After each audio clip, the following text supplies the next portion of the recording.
अस्सलाम वालेकुम everyone. I hope आप सब लोग खैरियत से होंगे।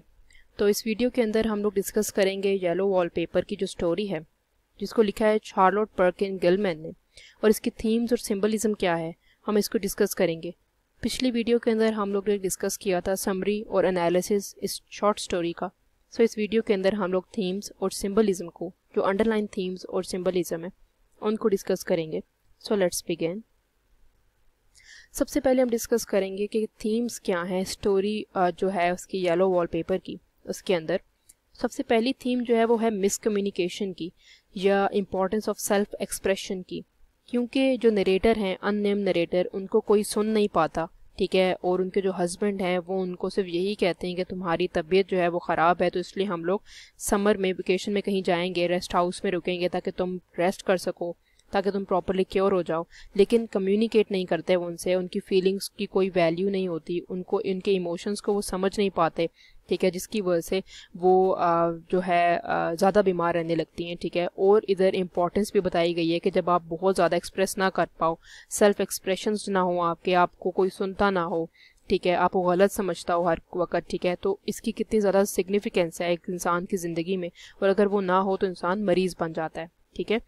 सेकंड थीम है पैट्रियार्की की कि जो वुमेन है वो यहाँ पर सब ऑर्डिनेट दिखाई गई है, ठीक है, और मेल जो है वो पैट्रियार्कल सोसाइटी में डोमिनेंट होता है, ठीक है। तो इधर देखा गया है कि जो फीमेल है उसको कोई नहीं समझता, उसको सप्रेस किया जा रहा है, उसकी फीलिंग्स को, उसकी इमोशंस को, उसको जो उसकी पर्सनालिटी है उसको भी, जिसकी वजह से फीमेल जो है यहाँ पर जो है एक किस्म की पेशेंट बन जाती है और वो सिक रहने लगती है, ठीक है।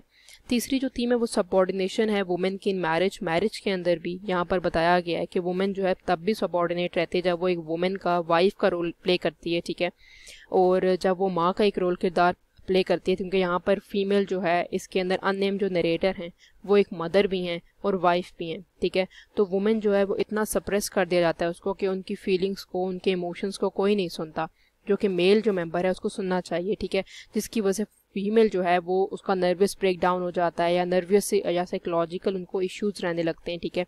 इस स्टोरी के अंदर उन्होंने ये मेजर थीम जो है वो भी डिस्कस की है।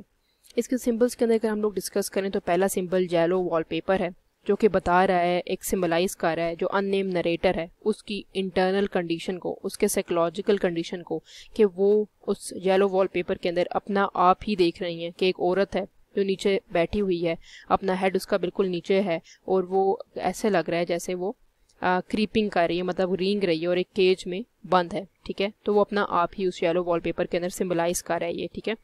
टॉर्न पीसीज ऑफ वॉलपेपर जो है वो सिम्बलाइज कर रहे हैं नरेटर की कंडीशन, साइकोलॉजिकल कंडीशन कि ऐसी है जैसे फ्रस्ट्रेशन है, ठीक है। टॉर्न पीसेस जो नरेटर की फ्रस्ट्रेशन को सिम्बलाइज कर रहा है, ठीक है, कि कैसे उसकी एंजाइटी जो फ्रस्ट्रेशन है वो निकल रही है उस वॉलपेपर के अंदर, ठीक है। डायरी जो है वो ये सिम्बलाइज कर रही है कि कैसे जो है उसको कोई नहीं सुन पाता, तो वो डायरी जो है वो सिम्बलाइज कर रही है कि एक सीक्रेट है, ठीक है, जो उस डायरी के अंदर लिखा हुआ है, और वो जो कुछ उसको एक्सप्रेस नहीं कर पाती वो अपना सेल्फ एक्सप्रेशन जो है उस डायरी के अंदर लिखती है, या जो जर्नल्स हैं वो ये एक्सप्रेस करते हैं कि फीमेल को जब कोई नहीं सुन पाता तो वो लिख कर अपना इजहार कर रही है, ठीक है। नर्सरी रूम जो है वो फील कराता है कि नरेटर की अपनी ही चाइल्ड लाइक स्टेट है, ठीक है। तो नर्सरी का रूम जो है वो इसलिए यहाँ पर सिम्बलाइज कर रहा है कि वुमेन जो है जब वो ऊपर जाती है तो नर्सरी रूम उसको सिम्बलाइज करता है कि वुमेन की अपनी हालत, जो उस नरेटर की अपनी हालत है वो भी बचकाना जैसी हो गई है, वो इसको सिम्बलाइज करता है। सो स्टोरी के अंदर ये कुछ अंडरलाइन थीम्स थी और कुछ अंडरलाइन सिंबलिज्म थे, जो सिंबल्स थे एक्सप्लेन हुए हुए। सो मेरी तरफ से इतना ही। अगर आपको कुछ इश्यूज हों, कोई भी क्वेरीज हो, आप लोग मुझसे कमेंट सेक्शन के अंदर पूछ सकते हैं।